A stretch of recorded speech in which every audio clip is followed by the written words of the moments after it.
So I'd like to welcome everybody. I'm Ronnie Myers, and I'm the Dean of the Touro College of Dental Medicine.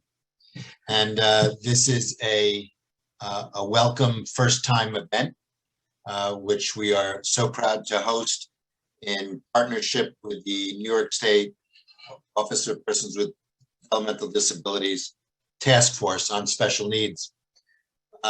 It gives me incredible pleasure, and I know that of the participants that are out there, there are many old friends of mine and people that I know that I've gained to appreciate over many years, who have this passion, as I do, for being able to meet the challenges of providing oral health care to the developmentally disabled.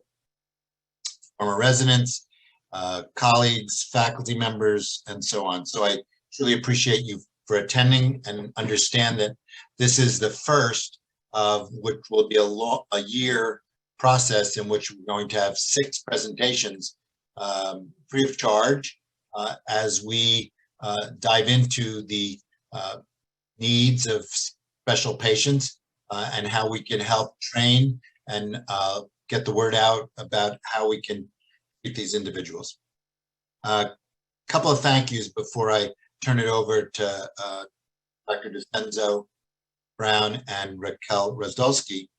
I have to thank the New York State Academic Dental Centers, who, as a member, as an institution that's a member of that group, have been firmly supportive of a fellowship through the Mother Cabrini Foundation funding of 2 fellowships in the state of New York for individuals to spend a year learning about and taking care of individuals with special needs.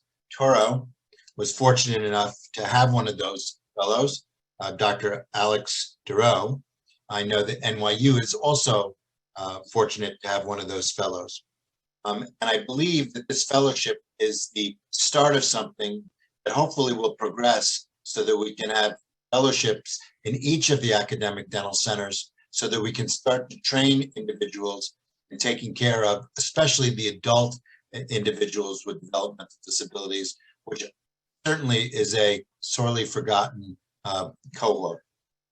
Many, as a trained pediatric dentist, many pediatric dentists treat children with developmental disabilities, but as they age, they need adult care. There are very few general dentists who have been trained well to treat this marginalized population. And we know that when we learn, and Dr. Glassman tonight will talk about the waiting list, and our next presentation will be about how we can treat some of these individuals outside of the operating room, which is really a goal of ours. And we certainly thank the New York State Academic Dental Centers. Jonathan is on the webinar. We thank them very much for this.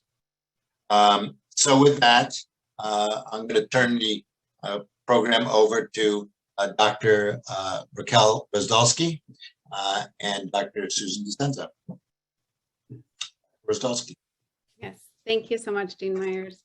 I want to take a moment to thank the members of the New York State OPWDD Task Force on Special Needs Dentistry for joining us today. I specifically want to thank the task force for their willingness and their interest in collaborating together with us here at TCDM on the CE series on special care dentistry. And to give those of you that don't know a little background, the New York State Task Force on Special Dentistry is a group of dental providers and stakeholders who strive to recognize and combat challenges in meeting the needs of our patients with intellectual and developmental disabilities. And our group offers CEs for dentists and the dental team members to overcome those barriers to care.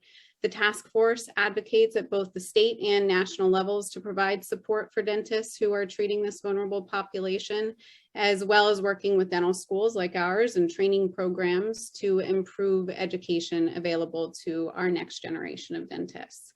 Their mission is dedicated to improving the quality, the effectiveness, and efficiency of dental services for New Yorkers with developmental disabilities, and is charged with making recommendations for meaningful improvements in dental health. So with that being said, I'd like to take a moment to acknowledge the chair of the New York State Task Force, Dr. Rita Balelo. Dr. Balelo is the CEO of Metro Community Health Center, which is a group of federally qualified health centers with a special focus on multidisciplinary care for individuals living with developmental, intellectual, and physical disabilities. She also serves as a member on the advisory board at NYU College of Dentistry's Oral Health Center for people with disabilities, and she's a clinical director of the Special Olympics. We're fortunate to have her as our chair. Additionally, I want to acknowledge Dr. Elizabeth Capral. She's the incoming co-chair of the New York State Task Force, and she's clinical instructor at the State University of New York at Buffalo. She also serves as the director of special needs dentistry of Erie County Medical Center, and she's the project director for 2 HRSA grants focused on increasing the available dental workforce to treat patients with special needs and patients with complex medical histories. This spring, she'll be involved with opening a new special needs dental center in Buffalo, which will not only care for vulnerable patients, but also train our dental students and future dentists and residents. Next, I would like to welcome and acknowledge Senator Mannion and Assembly members Gottfried and Abenanti, and thank them for the time they have spent with many of us on Zoom meetings and calls to better understand the inequities that New Yorkers with disabilities have been facing for far too long, especially when it comes to accessing their oral health care in New York. We are fortunate to have their support, to have their ear, to help instrument some long overdue change within the state of New York. And I wish that I could acknowledge each and every one of you individually and by name, but as you can see, we have many individuals representing many different organizations here today and supporting our efforts and advocacy for increased access to care for this vulnerable population, that we'd end up being here all night long. However, we certainly could not do this without all of you, and please know that we thank you tremendously for all of your support. It truly takes a village to instrument change, and furthermore, each and every one of you here today on this webinar, whether or not your name is listed here, you are all a valuable asset to making oral health care more accessible, and we thank you for all that you do to support this marginalized population. So without getting too into it, I'd like to hand it over to Dr. Bert Goldfinger, TCDM's Director of Preclinical Education, who was a dear and longtime friend of a giant in our profession, Dr. Neil Demby. Thank you, Raquel. Good evening, everyone. As Raquel mentioned, my name is Bert Goldfinger, and I'm Director of Preclinical Education at Touro College of Dental Medicine. I was introduced to Neil Demby in 1981 when I applied for a position as an Assistant Program Director of the General Practice Residency Program at Lutheran Medical Center in Brooklyn, New York. I was 3 years out of dental school, and I remember it was a thorough interview. But Neil's enthusiasm and kind nature I will never forget. I was thrilled to get the job, and it began many years of working closely with Neil, who would become a great friend. I want to begin by thanking Dean Ronnie Myers for inviting my participation to honor Neil, and to thank Dr. Raquel Rozdolski and Dr. Susan Disenso for their hard work in organizing this event with the help of many others, as Raquel has so nicely mentioned. My background here is the beautiful Lake Otesaga in Cooperstown, New York. As many of you know, it's the home to the James Fenimore Cooper Museum, the Otesaga Hotel, world famous, and of course, the Baseball Hall of Fame, which just inducted David Ortiz on the first ballot. Congratulations, David. I chose this background because Neil and his family lived in Charlottesville, a small village just outside of Cooperstown and the lake. Neil commuted 420 miles round trip weekly to Brooklyn for over 40 years. In addition to the thousands of miles a year, he traveled on many domestic and international trips for dentistry. He loved living in this beautiful part of upstate New York and never complained about the road miles. It's fitting that he was laid to rest in early December overlooking this beautiful lake. Many of you knew Neil, but for those of you who didn't, let me share his story. Neil grew up in South Orange, New Jersey, and received his bachelor's in sociology and art history from Rutgers. The fact that he majored in sociology and art history explains the Renaissance man that Neil was, and we'll talk a little more about that later. He earned his DMD degree from the University of Pennsylvania. Always a student, years later, he earned a master's in public health from Columbia University in New York. In 1973, he followed his passion for providing dentistry to people who didn't have access to good dental care. And with only 2 residents, launched a general practice residency program at Lutheran Medical Center in Brooklyn, which was at that time in a really rough Brooklyn neighborhood. When he hired me in 1981, the program had grown to 7 residents. And I'm very happy to say it now has over 20 residency positions and is a very strong program operating currently. I worked there with Neil and many other talented individuals for 3 years. Neil thought we could reach even more people with a mobile dental van, a new concept at that time. A dental van would make it possible to reach a wider audience in underserved counties surrounding Cooperstown, and soon it was up and running. I spent many hours working on the van in the small upstate towns of Hancock, Skenevis, and Fleischman's, to name a few. I will tell you, I always wanted to drive the dental van. They would never let me. They said I was qualified to drive a handpiece, which I did. At any rate, one funny anecdote is that having grown up in Manhattan, I didn't really know much about rural New York State. But the motto is, be sure to fill up your gas tank, as often it could be many, many miles in between the towns within the New York City reservoir system to refill. I made that mistake only once, which Neil found extremely funny. Neil and I became partners in the Northern Capsule Dental Associates, and we opened 3 dental offices in Delhi, Oneonta, and Cooperstown. And actually, the office in Cooperstown is in Doubleday Court, which is where Doubleday Field is. I'm happy to say that these offices are still in operation today. Neil and I would switch days in Brooklyn and spend the other days upstate. I was a single guy at the time, and when I was upstate, I lived across the street from Neil and his wife and 2 small daughters. They treated me like a family member with lots of meals, celebrations, and holiday events at their home. It was a time I look back on fondly when I now see his beautiful grown daughters with their own children. Neil was many things to many people. He was a visionary in first realizing the need to provide quality dental care to special needs patients. He pioneered this concept at Lutheran and then shared his knowledge and expertise throughout the United States and to many dental facilities internationally. He was a member of he was a diplomate of the American Board of Special Care Dentistry. His vision also extended to the establishment of advanced education in general dentistry programs, which had not existed prior to that. These are 1-year residency-like postgraduate training programs that are generally not affiliated with the hospital. Many times they are based in community health centers, thus extending the reach of quality dental care. Neil became a senior vice president at New York University when Lutheran affiliated with NYU Langone Medical Center. Neil worked hard in developing the New York University Langone General Practice Residency and Advanced Education General Dentistry programs. This remains the largest program of its kind and is a huge accomplishment. Neil did a great job.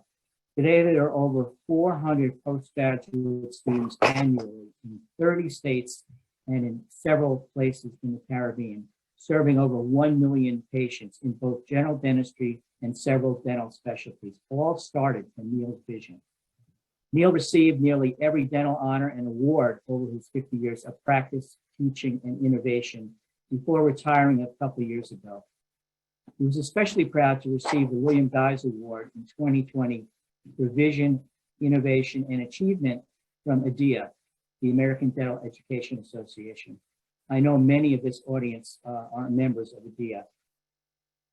But I also was thinking that the American Automobile Association should have given Neil an award for driving millions of miles, but that never came. Neil's character was one of a kind. He was truly a Renaissance man, an avid reader of the New York Times, books on poetry, jazz, and especially food. Neil was a true gourmand, a person devoted to eating lots of good food wherever he was in the world. He was known to plan his travels around restaurants he could experience while away from home. A favorite trip anywhere near New Haven would always mean he would come home with a couple of white clam pizzas from the famous Frank Pepe's in New Haven. I grew up in Manhattan and I thought I knew pizza until he brought them upstate. I became a convert. And speaking of clams, he was also known for his fabulous New England clam chowder. It was also not unusual for Neil to request that on my way back upstate, I drive from Manhattan to South Orange, New Jersey, to pick up a few Turkey Club sandwiches, a favorite of his, from the town deli, which was in South Orange, where he grew up. It was a bit out of my way, but I was happy to oblige as I knew Neil loved them so much. They were great, and I will also say they were served at his memorial service. My wife and I attended Neil's memorial service this past December 2nd. It was a small gathering of 25 or so of his family, friends, and several dental associates, including Dr. Barry Goldstein, who remember him so fondly at that service. And as I mentioned previously with my background of Lake Otesaga, he was laid to rest in a beautiful spot directly overlooking the lake. Neil will always be remembered by many as a dental visionary, an excellent practitioner, a caring mentor, an enthusiastic foodie, a great friend, and an extremely kind man. I will miss Neil. Thank you. Thank you, Dr. Goldfinger. We have truly lost one of the greatest in our profession, but I hope that the work that we do, including the work today, continues to do him proud. And now switching gears to today's lecture, I'd like to take a minute to briefly touch upon the access to care issues we are currently dealing with in New York State. There are approximately 60,000 New Yorkers with intellectual and developmental disabilities and 15,000 with severe to profound intellectual disabilities here in New York. And currently, no region within this entire large state of New York is able to accommodate the access to care needed for individuals with severe to profound ID. Of the 214 hospitals that New York State has, only 30 of these hospitals provide care in the operating room setting to this population of patients. Wait times to seek care in an operating room setting exceeds 2 years in many areas and many regions of this state. And that's largely, due to reimbursement to the facilities, be it a hospital or an ambulatory center. The reimbursement to anesthesiologists and the dentists is just not financially sustainable. This lack of access to basic health care is undeniably inhumane. And Dr. Martin Luther King has said it best: of all the forms of inequality, injustice in health is the most shocking and inhumane of all. So with that background knowledge, it is my honor and privilege to introduce you to today's speaker, Dr. Paul Glassman. Dr. Glassman is the Associate Dean for Research and Community Engagement at the College of Dental Medicine at California Northstate University and Professor Emeritus at the University of the Pacific School of Dentistry in San Francisco. He has served on many national panels, including the Institute of Medicine's Committee on Oral Health Access to Services, which produced the IOM report on improving access to oral health care for vulnerable and underserved populations. Dr. Glassman has had many years of dental practice experience treating patients with complex conditions and has published and lectured extensively in the areas of hospital dentistry and dentistry for patients with special needs and oral health systems reform. He has a long career working with special populations in a variety of practice and community settings. And Dr. Glassman has been the PI or co-PI on over $30 million worth in grants and contracts over the last 30 years, devoted to community service demonstration and research programs designed to improve oral health for people with disabilities and other underserved populations. Dr. Glassman is truly a pioneer and has led the national movement to improve oral health using telehealth connected teams in virtual dental homes. Finally, Dr. Glassman has been prominent in advocacy efforts on a state and national level for health system reform to improve oral health systems for a wide variety of underserved groups. And today, Dr. Glassman will be speaking about ways in which we can work to shorten the line for sedation and general anesthesia for people with disabilities in New York State. And with that said, over to you, Dr. Glassman. Great. No, thank you so much for the introduction. And it's really a pleasure to be, I'll say, back at Touro. I had the opportunity to travel to Touro back in ancient times. That was in 2019 when people still were getting together in person and do a presentation there about overcoming obstacles to oral health, helping caregivers do a better job of taking care of people in residential facilities. So it was great to be there. I want to thank Gary Goldstein and Chelsea Foss, who I think is with us today. Chelsea, of course, has gone on to be a national rock star now with the ADA. And Gary was instrumental in setting up this program today. So thank you for that, Gary. Before launching the topic, I also want to just do a very quick acknowledgement of my longtime friend and colleague, Neil Denby. I've known Neil for 50 years, more than 50 years, almost to the day 50 years ago. We were at a meeting in New Orleans, and there was this very famous restaurant at the time, Chez Paul, where you didn't take reservations. You had to go stand in line, and the lines were 2 or 3 hours long. And we had a mutual friend that ended up standing in this line at this restaurant for 3 hours together and became great friends and colleagues after that. And I won't say anything more. I think Dr. Goldfinger's done a great job about all of Neil's professional colleagues. But the thing I just want to mention quickly is I was always impressed with Neil and Sherry, what free spirits you guys were, Sherry. And, one quick story about that. My wife and I had planned a trip to India. This was maybe 8 or 9 years ago. We spent a year planning this trip and figuring out where we're going to go and all the hotels and the transportation. And it was very complicated. It was about 2 weeks before we were ready to leave. We're on the phone with Neil and Sherry. Say, hey, we're going to India. We're going to spend a month there. Neil says, well, hey, can we come? And I say, sure, that would be great, but we're leaving in 2 weeks. He said, send me your itinerary. I did, and they joined us. They were on the plane, and somehow they got all the reservations, and we spent a fabulous month in India. And of course, they did that just at the drop of a hat. So they really knew how to be spontaneous and to take advantage of what life had to offer. So I miss Neil terribly, but I'm very honored to be able to say a few things tonight in his memory. So with that, let me begin, and let me share some slides here. So I'll start the share screen. Says I have to stop the other person sharing, which is fine. That's what I want to do. And so you should now be looking at a screen that says Shortening the Line for sedation and general anesthesia for people with disabilities. And I thought I would do this by starting out with a little bit of a historical perspective, at least from my viewpoint, but you'll see it very much parallels with what you just heard about what's going on in New York. So we're going to just take a quick trip back in a little time machine and go back to 2008. In 2008, I was running a task force in California, very similar to the one that you have in New York. And we decided that there was a longstanding problem in 2008. It was already a longstanding problem of people being able to get into the operating room who needed care under anesthesia. We did a survey, and the results were nothing surprising here, that there weren't enough dentists trained to provide this type of service. It wasn't economically feasible for dentists to do dental care in a hospital. Lots of reimbursement problems, and that the hospitals were reluctant to give dentists enough time. Now, of course, that was now 14 years ago, and things haven't changed very much. Shortly after that, when I was president of the Special Care Dentistry Association, we held a consensus conference on this issue. A number of people prepared papers. They were all published in this issue of Special Care Dentistry in 2009.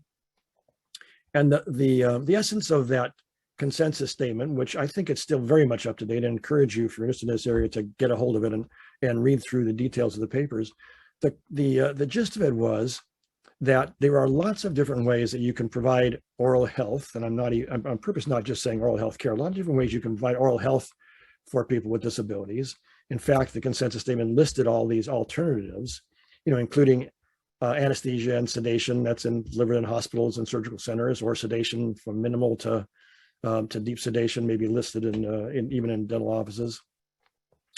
But there's also other ways that you might be able to get people to have good oral health without using these pharmacological approaches, and that included behavior support, which is all the things like applied behavioral analysis and desensitization, rewards and shaping, and tell, show, do, and all of the kind of behavioral support techniques that are available. There's physical support, so sometimes physical supports are with proper consent in the right times are actually helpful. Psychological support, you have people with disabilities that are sometimes just nervous about dental care, and way too often somebody who's got good communication skills and they come into a dental office and they say they're nervous, the dentist will take some extra time and work with them and help them to sort of gradually get over their nervousness. Sometimes a person who does not have good communication skills and they're nervous, and the dentist says, I can't work with this person, they need to go to the operating room. So psychological support in terms of working with dental fear. Social support in terms of getting the network of supports that a person might have, including their caregivers and support systems involved in a way that can make a difference. We'll talk more about that. And then even putting prevention strategies on this list, because someone who's got just a little bit of work to do, that's been under an intensive prevention program in a community site, might be able to have that done in an office. But if they have a lot of work to do, then they're going to end up in the hospital. So the basic premise of all this stuff was that most people are getting care through the first two bullets because many of these other options are not used because of money. They're not paid for. So there's no way to get reimbursed for doing some of the other things on here. People don't have adequate training. We don't have enough awareness. There aren't systems put together. And sometimes there's policy barriers for letting people work together in a way that could have the stuff on the bottom 2/3 of that list actually be put into place. So remember, this is 2009. I think all the answers for what we need to do are on that list, but let's talk a little bit more about where things have gone since then. I'm going to come back to this issue of the number of people that are ending up in the hospital with the need for dental care there, but I want to take a slight detour and talk about 3 parallel developments that I think are really critical for us to understand if we're going to do a good job of getting our head around this problem today. So one is minimally invasive dentistry, community engaged dental care systems, and adoption of mouth healthy habits. So let's start out saying a few things about minimally invasive dentistry. So I assume that a large chunk of this audience is in the dental profession, but I think not everybody. So minimally invasive dentistry is referring to all of the, I say, new things that are available, new meaning 2 decades, 20 years old, but still relatively new things. And that includes ways of dealing with dental disease using techniques like remineralization and buffering agents and caries arresting medication and sealing caries and camera and risk assessments. The title of this slide is The Declining Role for the Dental Drill. And the thing that's important to understand about all these techniques are these are things that can be done without the need for local anesthetic injections, without the need for a dental drill, without the need for a dental office, actually without the need for a dentist. But these are things that can be done by allied personnel in community sites. And so we now know we can make a huge difference in people's lives outside of the sort of traditional wisdom that dental care happens in dental offices. We know we can actually keep a lot of people healthy, and I'll come back to that theme in a minute. For some of you who may not be quite as familiar, just a few examples of what I'm talking about. I'm talking about things like fluoride varnish, so that when a tooth starts to decay, the first part is demineralization. Some of the minerals are lost from the enamel. You can repair that with fluoride varnish. A tooth that actually has a hole in it now, decay has already started. A drop of this liquid silver diamine fluoride can stop the progression of decay. Dental sealants would have been around for a long time, but it used to be thought that dental sealants, you'd only place them if you were absolutely certain there was no decay underneath that stained groove. And now we know it doesn't matter. You can actually seal in decay and it stops progressing. And then finally, interim therapeutic restorations, where that small hole in a tooth that if nothing is done is going to progress to a larger and larger hole, and then eventually a toothache and an infection and a trip to the emergency room and finally a trip to the hospital. With no anesthetic and no drilling, that decay can be sealed in place in about 10 minutes, and that tooth kept healthy for a long period of time. We also know that there's different ideas now about when you need the services of a surgical intervention from a dentist in a dental office. So this picture here is, we used to call that when I was in dental school, people still do call that the state board lesion. That little dark spot there, if you're, again, for the non-dentist, that little dark spot in the enamel is just the beginning of a little bit of demineralization. It's not necessarily even a hole in a tooth, but when I was in dental school, you absolutely were taught to go in and drill out that tooth and put a filling in it. And it's absolutely the wrong thing to do. Absolutely the wrong thing to do. And so now we know that. We know that demineralization that's starting can actually be fixed with fluoride, silver diamine fluoride, and other other techniques, including changes in diet and acid attack of the tooth. So we have a lot of things now that used to require a trip to a dental office, sitting in a dental chair, local anesthetic injections, and drilling by a dentist that don't require those things anymore. Okay, the second sort of parallel development that I want to talk about is community engaged dental care systems. And what I mean by that is, sort of alluded to it a minute ago, but let me take it a little further, is that the dominant thought used to be that the dental office or dental clinic was the center of the dental universe. In other words, if you wanted to have good dental health, you called a dental office and you made an appointment and went there and you sat in a dental chair and things happened with the dentist or the hygienist did things to you.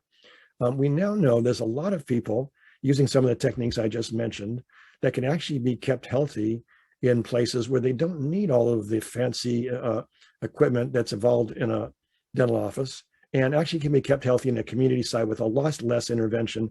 And so it's becoming clearer now, at least to some people, although I don't think this is a widespread idea, but it's becoming clear, at least to me, that where we're going in the future is this idea of community engaged dental care systems, where the dental office is a very important part of that system, but it's not the center of that dental universe. The center of the dental universe is this whole system. The office is a part of it. That's for people to go to have more advanced procedures that require all that surgical intervention and equipment and training of the dentist. But a lot of people actually don't need to go into that. I make the analogy of heart disease. So if you were to decide that the best thing for heart disease is for everyone to go into the hospital operating room with a heart surgeon, people would say, what are you talking about? There's a lot of other things that you can do to manage heart disease. There's dietitians and there's all kinds of, and cardiologists and exercise programs, and a lot of things that go into managing heart disease. The hospital operating room with the heart surgeon has a really important place, but it should be reserved for people who need that level of care.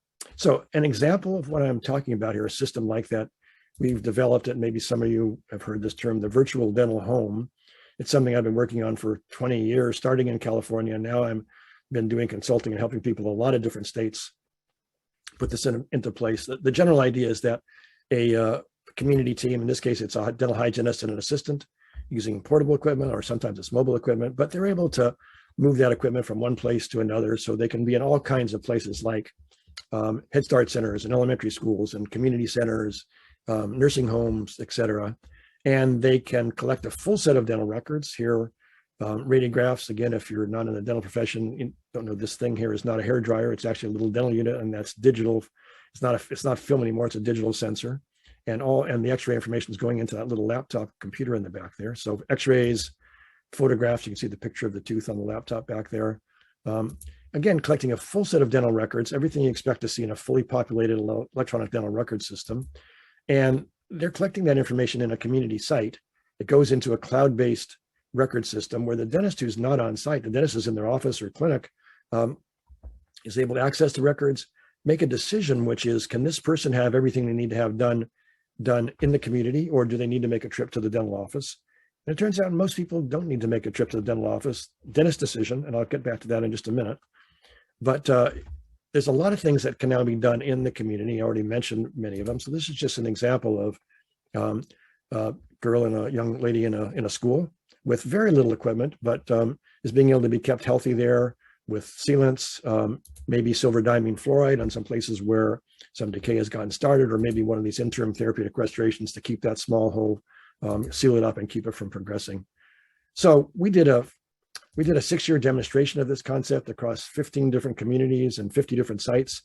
And the basic take home was that we could reach people who are not normally getting care until, at least some not getting it at all, some not getting it until they had advanced disease.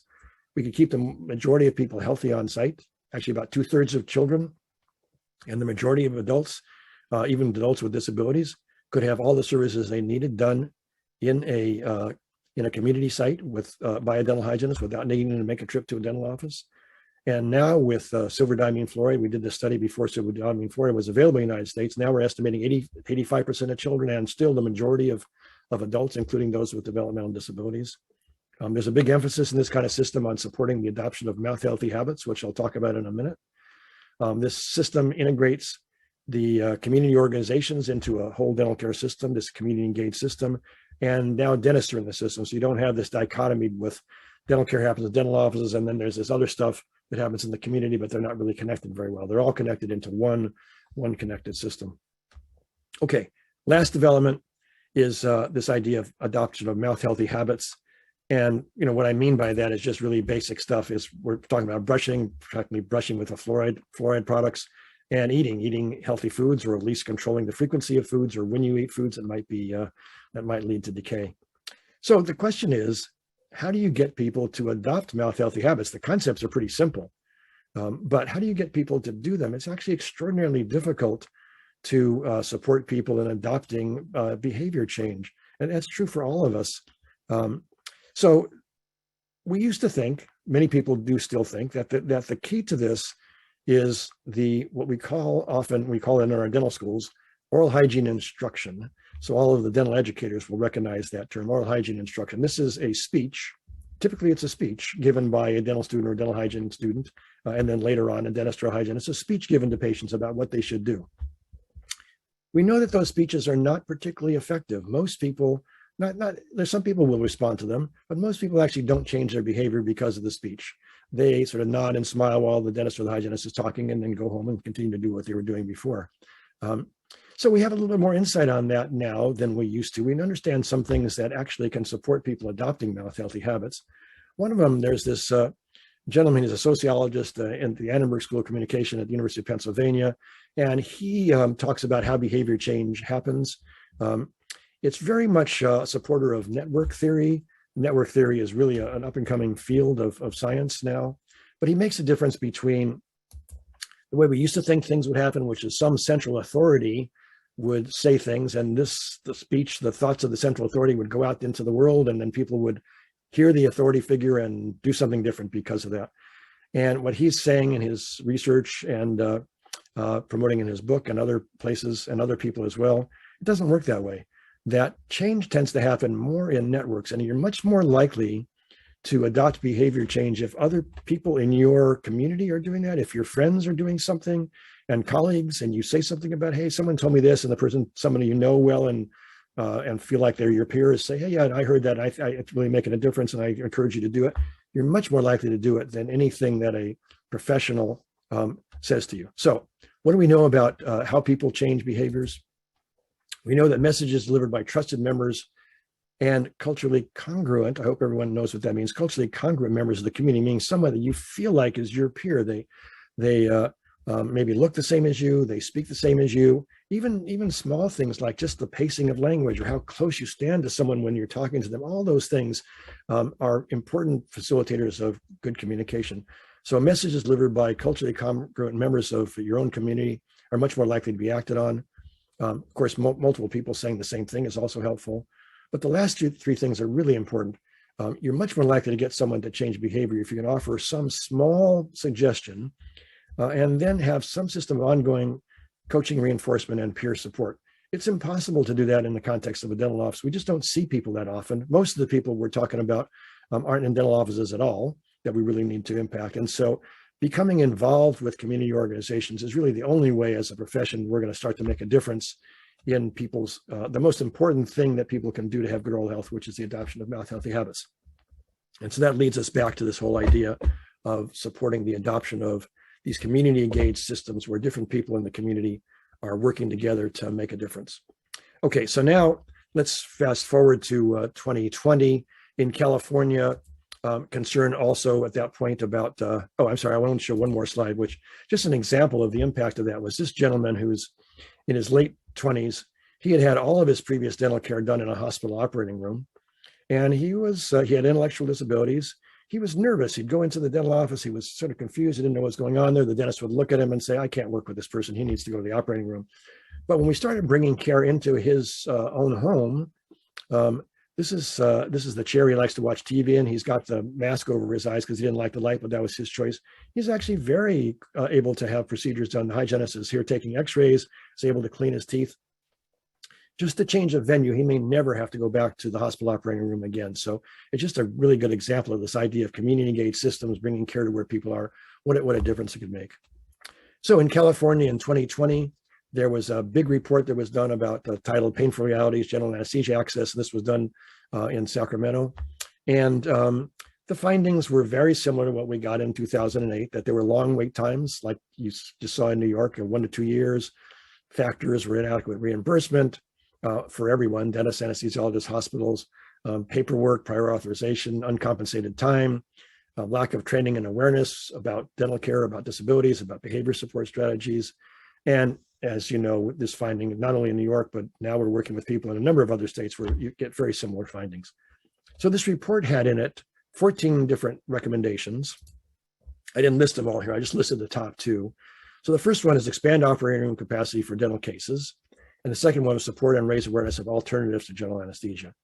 So I'm going to focus the rest of what I'm going to talk about on these two things, actually mostly on the second one, but just a word about the two of them.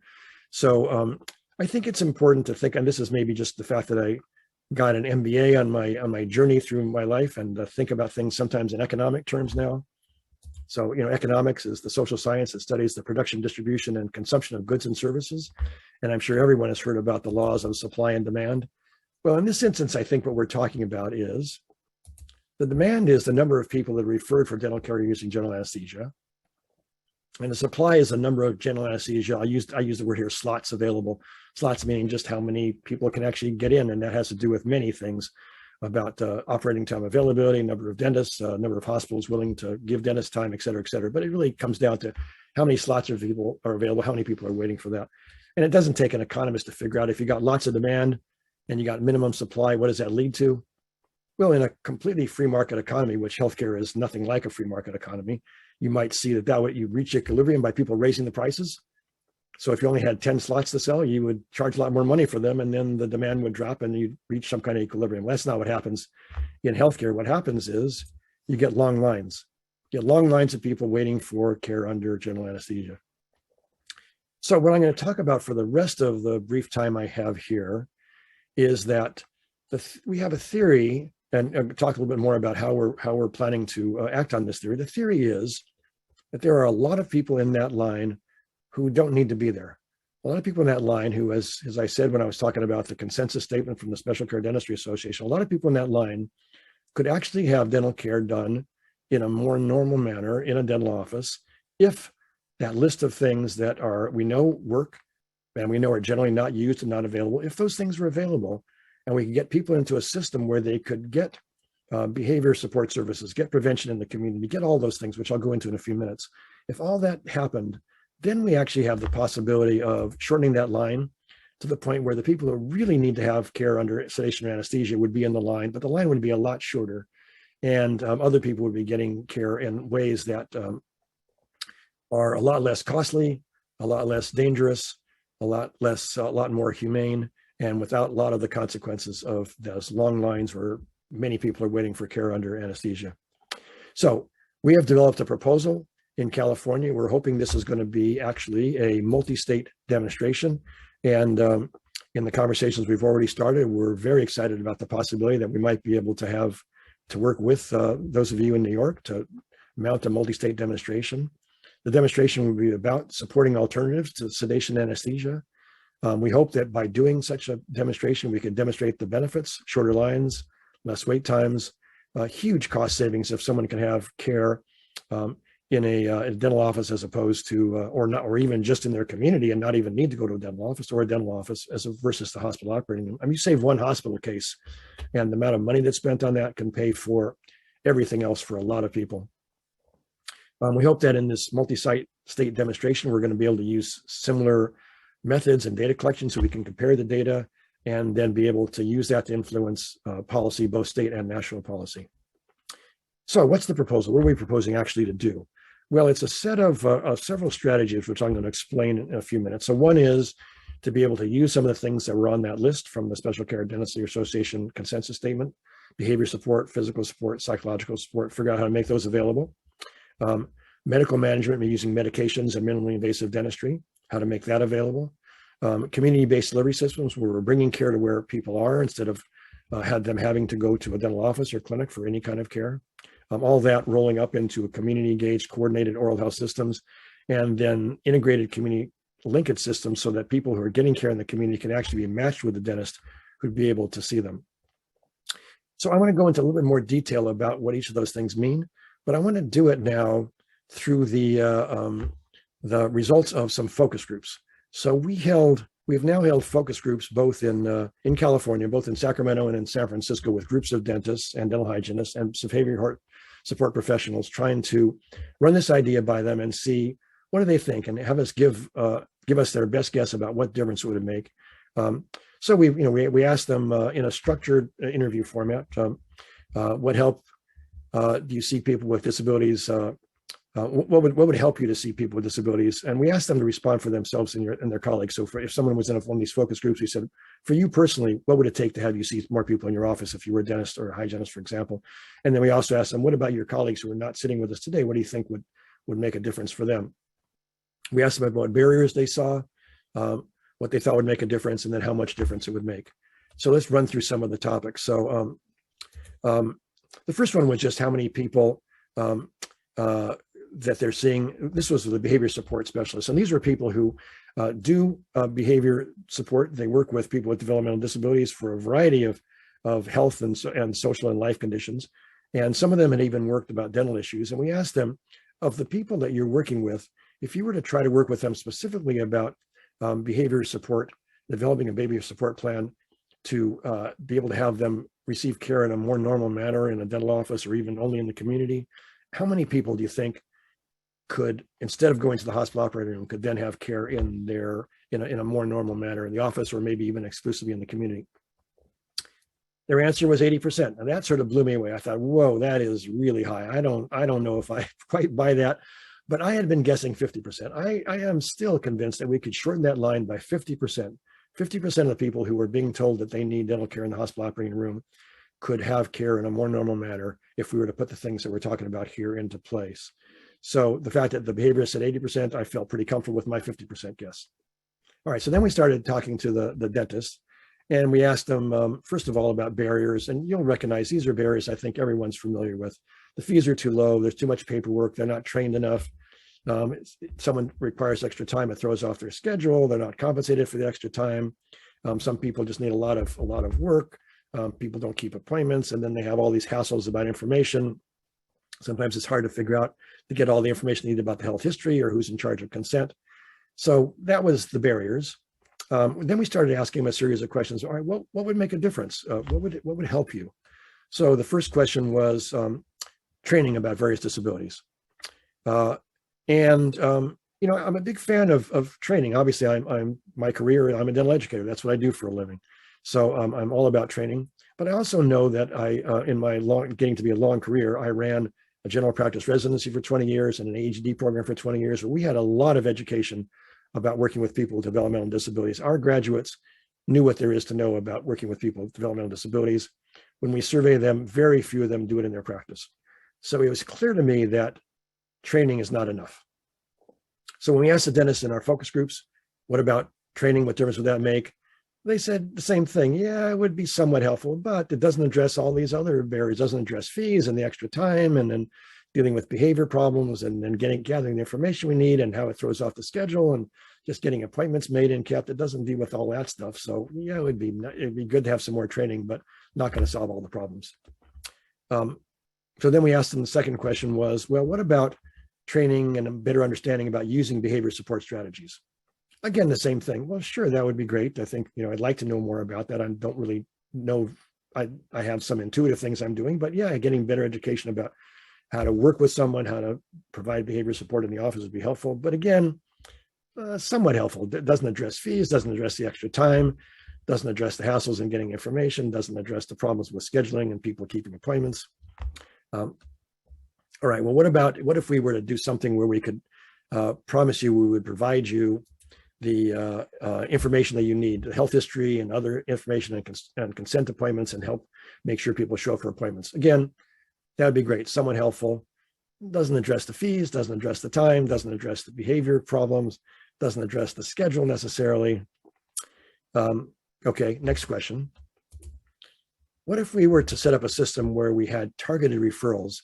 By a targeted referral, I mean someone had been pre-screened. So imagine a dental hygienist working with that person in the community, in their residential facility, in a day program, in some other venue. They got to know the person. They had been working on prevention procedures with them. They had actually developed a behavior support plan. So the person now was able to sit in a portable chair and have someone with gloves on and a mask and, our spacesuit environments that we have now, stick their fingers in their mouth and do things in their mouth.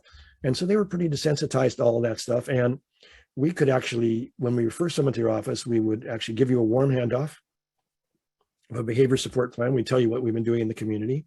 Would that warm handoff and a targeted referral, would that help?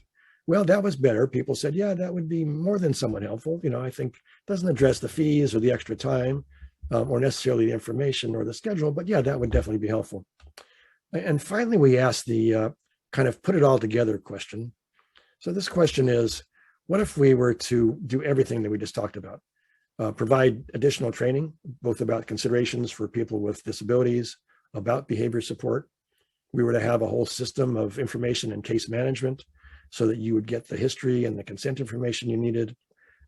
We would have actually a teledentistry program like the virtual dental home I showed you, where you'd actually have a hygienist who's in the community working with that individual before you ever saw them. You'd be able to review records, so you know what the person's dental conditions are when you see them. You would have training and support for minimally invasive dentistry. A lot of that would be happening in the community. So we see people already, their mouths are already cleaner, healthier, don't have as much disease before you get referred to them. The referral would be very much a targeted referral. So you wouldn't just give your name on a list and say, hey, go see this dentist. The targeted referral would be the hygienist, say, calling up the dentist and saying, so, we've met before. I understand your office. I know your capacity. I know your training. I know how things work in your office. I know what you're comfortable with. I've been working with this individual. I think they would be perfect for your office. I've screened them. Here's the records I can make available over our teledentistry system. You can see what their conditions are. And if you'll accept this referral, we'll work with our case management system to make sure that you have the information you need, that you're supported in any kind of consent issues, and that they'll show up for information. And the last bullet there, we will actually have a system to pay you for the extra time it takes if you do need to go slower or take some extra appointments before you do any billable procedures. That was when the light bulb really went on and we got the sort of sign me up moment. And that's when people say, okay, if that was a system, yeah, I would do it. And I think a number of my colleagues would do it. Now we put this all in the frame of, we don't need 100% of the dentists in the community to say they'd participate in a system like that. In fact, I've done this kind of thing before, where we found that we got about 10% of dentists in the community to say, yes, they would see people with disabilities under certain circumstances. It wasn't quite as extensive as what we're planning now, but even in that system, that 10% made a big difference. There was much less waiting lines. There was much less people that had to drive. This was a rural community, had to drive 2 hours to the big city to get care. So we know that even a small number of dentists signing up for a program like this can make a big difference. So again, our proposed strategies are these: to develop a system where we provide ways to make sure that behavior support, physical support, psychological support are available and a part of the overall system. We employ medical management and minimally invasive dentistry in the community to try and get people as healthy as possible. Many of them may not need to go to a dental office at all, trying to keep them healthy in the community. But if they do go to a dental office, they're going to go there with their mouth in a much healthier condition than it would have been otherwise. Work with caregivers about this idea of adopting mouth healthy habits, using all the behavior support techniques we talked about before, so they're likely to be in much better condition otherwise. We link this all together in a community-based care delivery system, a community-engaged oral health system, and that we have an integrated system so that when they're going from one place to another, we have a system that tracks all the records. We know where they've been. The dentist has full information when they see them. Anything the dentist does has full information that goes back into the community. That's the proposal. And again, what we're looking for is to do this in a multi-state demonstration where we can support all these alternatives to anesthesia, demonstrate all the benefits we talked about earlier, using similar methods and data collection. And then we think that this could be a powerful demonstration to influence policy, both state and national. So I'll just end with this last slide here, which is one more slide after that, which is just that the method we're using now is we're really in the phase of building awareness. I'm doing this kind of presentation to people in a number of different states and multiple presentations like this in California, trying to build awareness of the possibility of doing something like this, the possibility of working together, and then thinking about how do we mount a project like that? How do we address the policy barriers? What are the incentives and rewards we need to do? What kind of outcomes do we need to look for in terms of health and costs? And then how do we support implementation of this? What kind of costs it's going to take? Initially, it's going to be grant funded because some of these things aren't paid for generically, but grant funded support, and then training and technical assistance to have these projects go forward and then be able to produce the kind of results that we predict they're going to produce. And we feel very confident that if we can do this, we can absolutely shorten that line. We can have people without this inhumane, 1 and 2 year waits for dental care and general anesthesia. We can have people who are getting care much more locally and being kept healthier much earlier in the disease process. And could be a big win-win for everyone, big win-win for the oral health profession, a win-win for the caregivers and patients, and a win for policymakers who are spending just unconscionable amounts of money now on general anesthesia and hospital care that doesn't have to be spent that way. So at this point, there's a few wrap-up slides, but before we do that, we're going to take some time for some questions, comments, thoughts. So I'm actually going to just stop sharing my screen for a few minutes. There's a question box here. Raquel, are you going to, or Susan, you're going to just manage the questions or tell people how to enter questions? And Yes, absolutely. You should be able to see a Q&A box down at the bottom. So if you do have questions, please feel free to type them in and we can run through them with Dr. Glassman. Yeah, happy to answer questions, but even, it doesn't have to be a question. It can be a statement. It can be a thought. What do you think about this idea? Does this seem like something that's doable? Can you see it making a difference in your communities in New York? And I know we have people actually on this session today that are from a number of different states. So the audience is bigger than just New York. Can you see it making a difference? Any suggestions for how to make it work better or differently? Or anything else that you want to say about it? So I know it takes a minute to type, and I think we don't have the ability. There's a lot of people, we don't have the ability for people to unmute themselves, so it has to be by typing. So sorry about that. Yes. Well, while we're waiting for a question, I will ask you a question. The minimal invasive dentistry and those strategies that you spoke about, which are really truly effective and really will could make a huge difference. Did anybody talk about the payment for some of those things and what kind of barrier that is? Yeah, so that's obviously one of the things right now, which is why we don't do some of those things, because they're not paid for. And so the question is, this is a policy question. The question is, sometimes they're not paid for because, for example, a Medicaid agency or a state thinks it's just going to be more money going out, and they're already spending a lot of money on dental care. So I think it really is important that we do a demonstration like this where we can demonstrate that fewer people are ending up in the hospital. Because if we can do that, the difference between someone going into the hospital for general anesthesia versus someone having a hygienist putting fluoride varnish or silver-diamine fluoride on their mouth, and the huge difference in cost. And so I think that we can demonstrate a lot of things, but the biggest one is the cost. And so if we can do that, then I think we really have a chance of talking with our public policy makers to say, look, if we were to organize the benefit programs differently, you could actually save money. You'd spend less on these problems. There'd be less downstream problems, less people ending up in the emergency room, all the other downstream consequences, and it would be a way to provide better care for people. So I think it's the important question, Ronnie, that I think you just touched on. Susan, I can see the questions. So you mind if I'll just read them off, or you please tell me if I missed one. So one question: any data on early intervention and desensitization using a better behaved patients with IDD? Oh, absolutely. So I've been there's published studies about this. I don't have references in my slide deck here, but there's many published studies about it. And there is, I've seen it happen on many occasions. That slide I showed you a few minutes ago about the young man who used to have all of his dental care done on general anesthesia. He's someone where the hygienist worked with him, got him to feel comfortable. And you saw in that picture, he's got a digital sensor in his mouth getting x-rays, and that never would have happened, before all the desensitization took place. And he's much better positioned then to make the transition to a dental office. I'd see another question that says, I'd love to see this in action. Prevention is the key. I completely agree that if we can get people to have less disease, it does so many things. First of all, much more likely it's just easier to treat someone with a little bit of disease than someone with a lot of disease.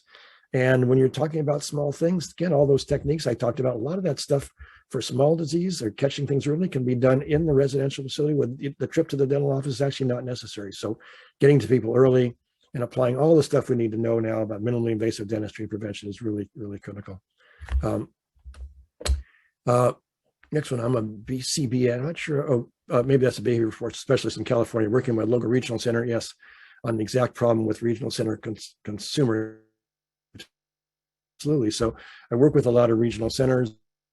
At my email address was on the slides, which I think you'll get a copy of. So feel free to contact me. Happy to talk to you offline.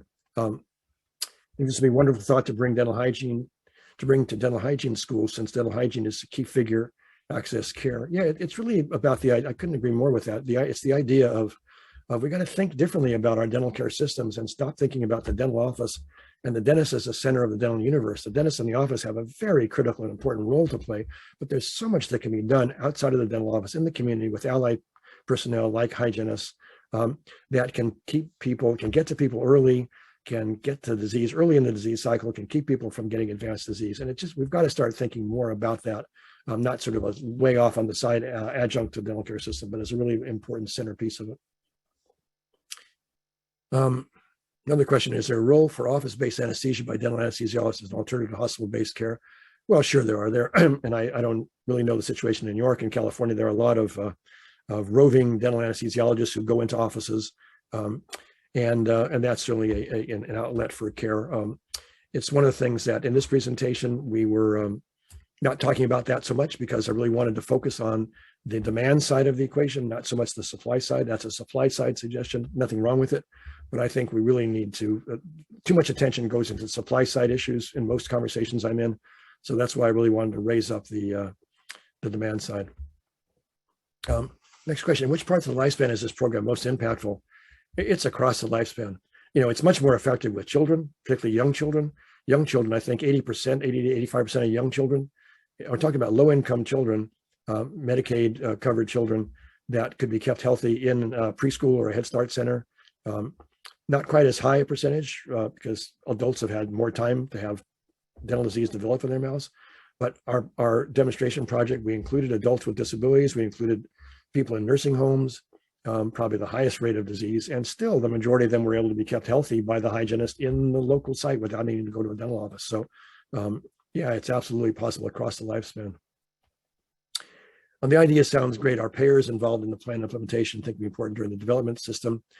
Yes, so we are talking to payers about this. We're actually hoping that some of them are going to support the demonstration project because this is actually a critical role for payers. They have a lot to benefit from something like this, particularly the health plans who are paying for the hospital and anesthesia charges, but even dental plans that are paying for dental care.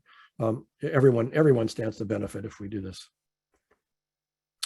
Another question is, thank you, Dr. Glassman. I was in your RDHAP program. That's a program we have in California that I've directed a couple of different programs for training advanced practice dental hygienists. And now a regional center coordinator. Great, that regional center is our system in California for people with developmental disabilities. So many outside the dental community don't embrace oral health as part of overall health. How can we address that to be sure to justify the behaviorists at a very early age? Too many of our little kiddos have anesthesia as young as 2 or 3. Well, as I said, I'm a firm believer that this all applies across the lifespan. And I know that we have data and demonstration projects, particularly 2 or 3-year-olds. We can just do a lot to keep them healthy and keep the majority of them healthy without even needing to be in a dental office, let alone anesthesia, if we get to them early enough. That's really the key. There are some, it doesn't mean it's not 100%. There are some children with early childhood caries that just get it so rapidly and so early, and it's really hard to get to them early enough, but it can make a difference. Teledentistry law is different from state to state. New York is lagging behind compared to other states. That's a major answer to prevention services a week where we can speed up the process. Well, absolutely. I think that's an important thing, is working on the teledentistry laws. The pandemic, among all its horrible downsides, one of the silver linings is it did increase awareness about teledentistry. And there is, I understand, I'm not up on all the details, but I've been following it to some degree. There's some progress in terms of the ability to use teledentistry in New York. And I think, keep after it, because it's very clear that that's an important part of a process like this. And I hope the point came across clearly when I was talking a few minutes ago, which is that what we found in talking to dentists, a lot of people have great ideas. Let's try this thing. And this thing often can make some difference, but it's when you put it all together, that's when the magic starts to happen. So if you were to get a project like this going, but you couldn't really use teledentistry, it would not be as effective as you could use all the parts of the puzzle. So I think it's important to keep up that fight about expanding teledentistry availability and usage. Okay, another question about the point about pre-doctoral training being necessary but not sufficient. That's tough for many of us to accept, but so true. Yeah, I know if you're a dental educator and you gave this great lecture about people with disabilities, you think you've done a wonderful thing, and then you realize your graduates could answer, they get 100% on the final exam and then never see a person with disabilities again in their career. It makes you sort of deflates your bubble a little bit. So what shift do you think need to be made to maximize impact so new dentists can prioritize this early in their career?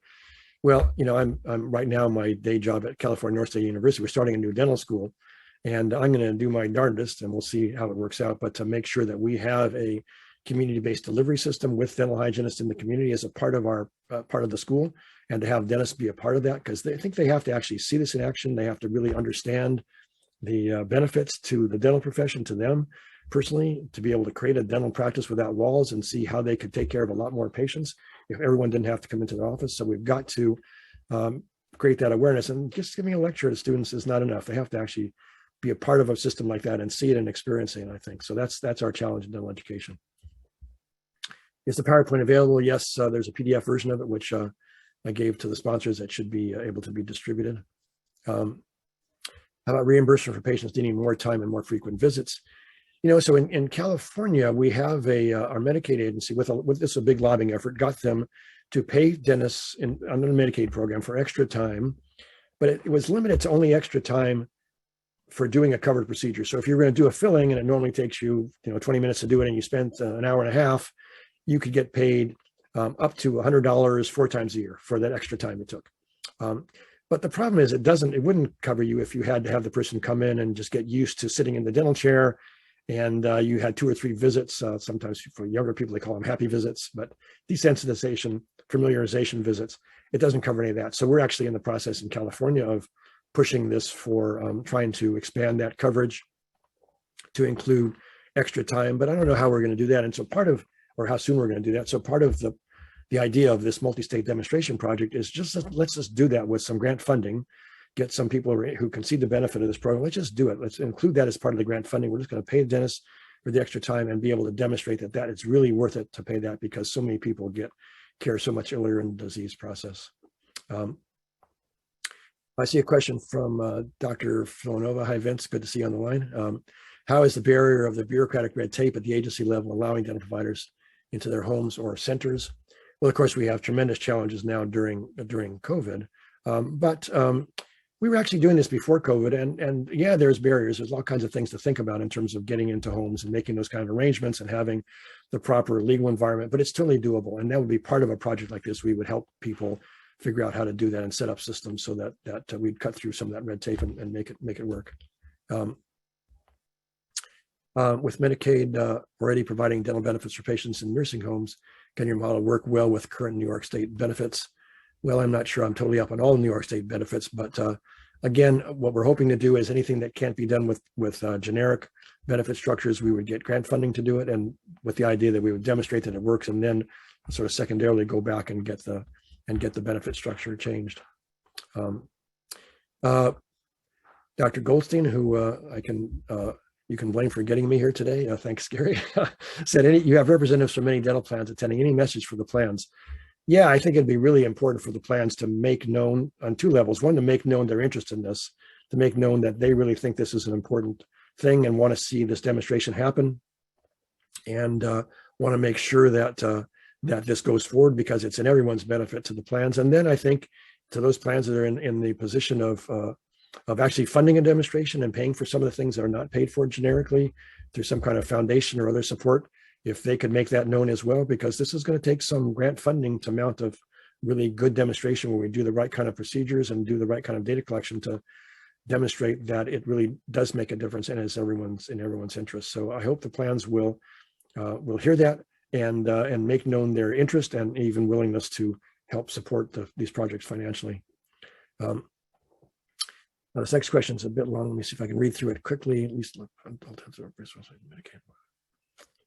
it's very rewarding to treat patients in a private setting, create a relationship. So always kept their appointments. Compassion goes a long way. Can we get insurance to provide better fees for the population encouraged staying out of the hospital? Well, again, changing Medicaid fees, for example, is extraordinarily difficult, as you all know, and it can be done.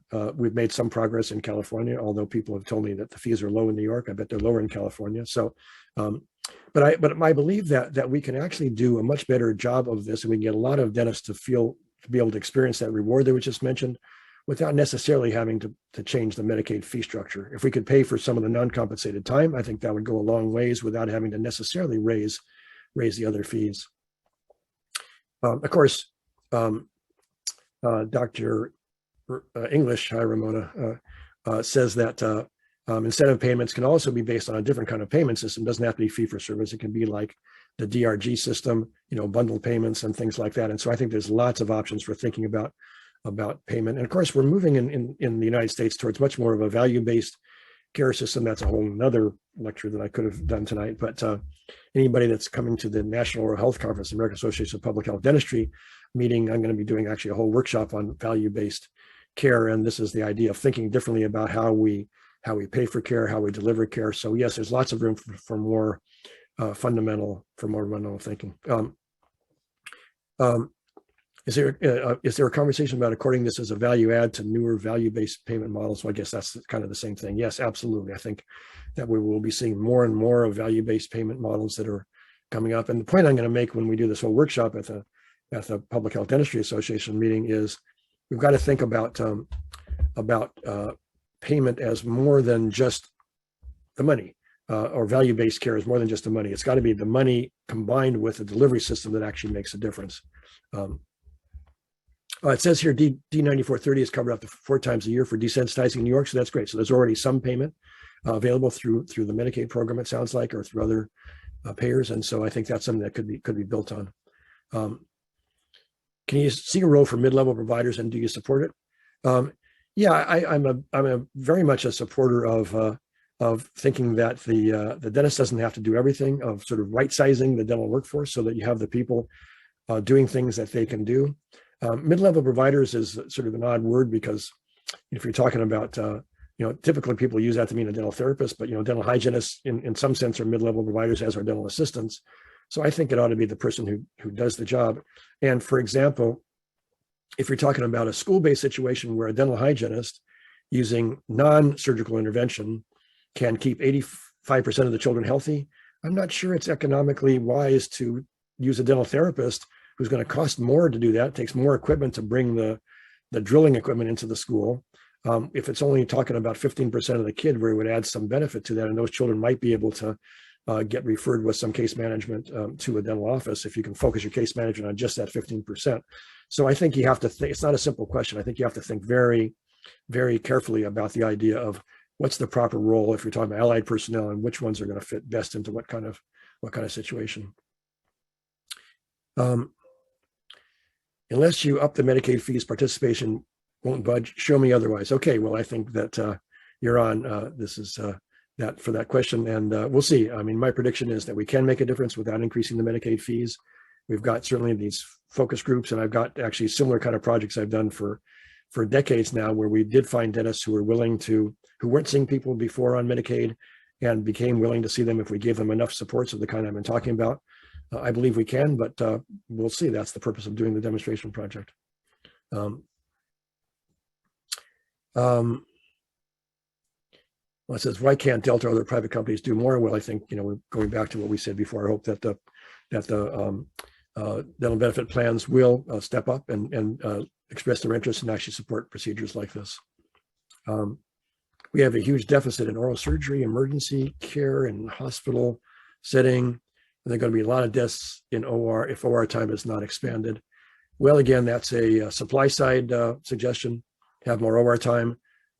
Nothing wrong with that. I support it, but I also think we really need to look very carefully at the demand side. If we get fewer people to be in that situation where they needed care in the hospital, and many more people who could get healthy earlier in the intervention cycle, we'd have few people in that situation where they need emergency care. So I'm hoping we can really focus on the demand side. I think that's the best, our best approach for attacking this problem. If we only focus on the supply side and try to create more and more OR slots, we're going to be chasing that forever and really never produce a satisfactory solution. We have to do both, but I think I urge you to think about the demand side as well.